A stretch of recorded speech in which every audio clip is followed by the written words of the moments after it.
A ver, ¿cómo describimos el mundo que nos rodea? Para algunas cosas, como la masa de un objeto, pues un solo número es más que suficiente. Pero para entender el movimiento, las fuerzas y prácticamente todo en la física, necesitamos algo más. Necesitamos una dirección. Hoy vamos a desentrañar qué son exactamente los vectores.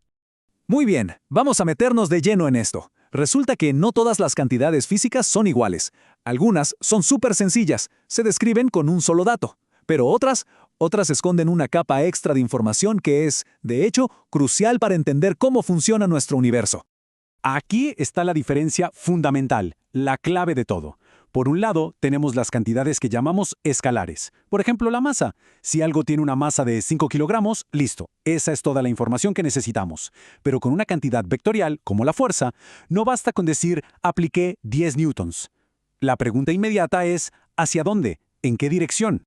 Y miren, con esta imagen queda súper claro. A la izquierda, medir la masa es directo. Pones el objeto en la balanza y ya está, no hay más misterio. A la derecha, en cambio, la cosa cambia. Para mover esa caja no solo importa cuánta fuerza se aplica, sino también el ángulo y la dirección en que se jala. Esa es la esencia pura de un vector en acción. Entonces, para ponerlo en palabras sencillas, la definición formal sería esta.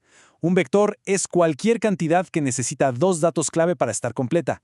Su magnitud, o sea, qué tan grande o intensa es, y su dirección, que nos dice hacia dónde apunta.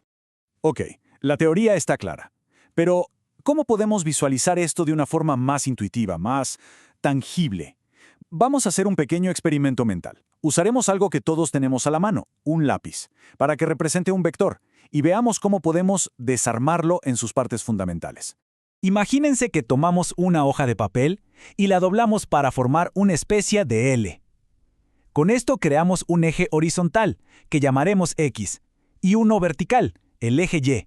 Marcamos unas medidas en el eje Y y finalmente apoyamos un lápiz de forma inclinada. En este momento, ese lápiz se ha convertido en nuestro vector. La escena se vería más o menos así. Nuestro lápiz tiene un largo, que es su magnitud, y está inclinado en un cierto ángulo, que es su dirección.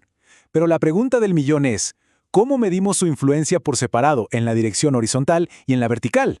Y aquí es donde entra en juego la luz. Si iluminamos el lápiz con una linterna desde arriba, proyectará una sombra sobre el eje horizontal. Y si lo iluminamos desde un lado, proyectará otra sombra, esta vez en el eje vertical. Y ojo, porque aquí está el punto crucial. Esas no son solo sombras. En el lenguaje de la física son las componentes del vector. Representan qué tanto de la fuerza o del movimiento del lápiz actúa en la dirección X y qué tanto en la dirección Y. Así, acabamos de descomponer el vector original en sus partes más básicas.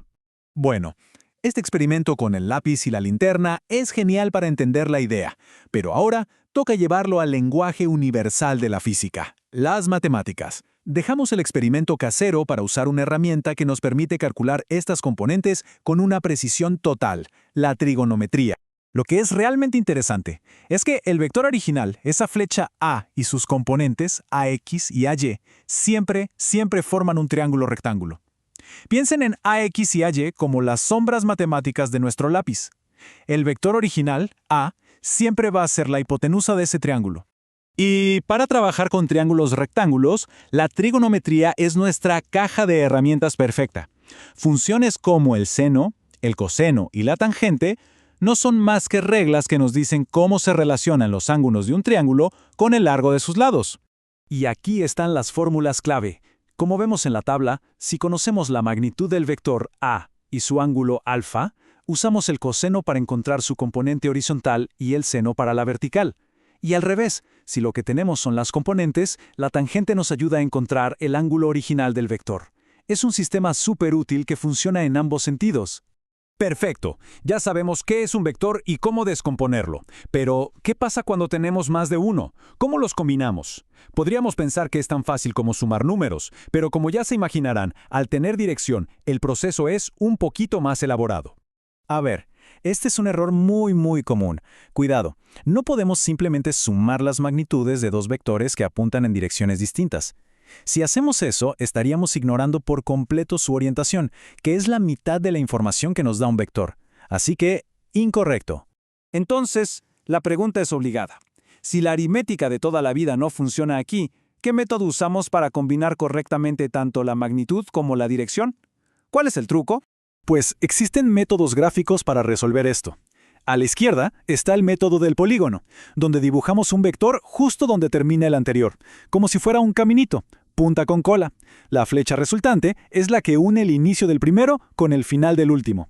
A la derecha, el método del paralelogramo. Aquí, los dos vectores nacen del mismo punto, y la diagonal de la figura que forman es el resultado. Lo mejor es que ambos métodos nos dan exactamente la misma respuesta. Un ejemplo perfecto de esto en la vida real es el desplazamiento. Imaginen que una persona camina 1 kilómetro hacia el norte y luego 2 kilómetros hacia el este. Su desplazamiento final no son 3 kilómetros, es la línea recta que une el punto donde empezó con el punto donde terminó. Y para calcular esa línea recta necesitamos sumar esos dos vectores. Y si hablamos de aplicaciones, quizá la más importante de los vectores, la que vemos todos los días, es en el estudio de las fuerzas. Absolutamente todo lo que empuja o jala de un objeto es una fuerza y por lo tanto es un vector. Piénsenlo, estamos constantemente interactuando con diferentes fuerzas vectoriales. La fuerza normal, que es la que ejerce el suelo para que no lo atravesemos. La fricción, que nos permite caminar sin resbalarnos. La tensión en un cable que sujeta algo. Y por supuesto, la fuerza de gravedad que nos mantiene bien pegados al planeta. Para no volverse locos con tantas flechas apuntando a todos lados, en física se utiliza una herramienta esencial, el diagrama de cuerpo libre, o DCL. Es básicamente un mapa simplificado de todas las fuerzas que están afectando a un objeto en un momento dado. Y se ve más o menos así. Lo que se hace es aislar el objeto que nos interesa, en este caso un bloque, y se dibujan flechas, vectores, para cada una de las fuerzas que actúan sobre él. Su peso hacia abajo, la fuerza normal del suelo hacia arriba, la tensión que jala hacia un lado y la fricción que se opone al movimiento. Esto nos permite visualizar y calcular el efecto neto de todo lo que está pasando. Y todo esto nos deja con una idea final para reflexionar. Los vectores nos demuestran que conceptos como movimiento o reposo dependen completamente del punto de vista. Lo que para un observador es una simple fuerza, para otro es una compleja suma de vectores. Y esto nos lleva a preguntarnos, ¿hasta qué punto nuestra percepción de la realidad física es simplemente una cuestión de elegir el marco de referencia correcto para analizarla?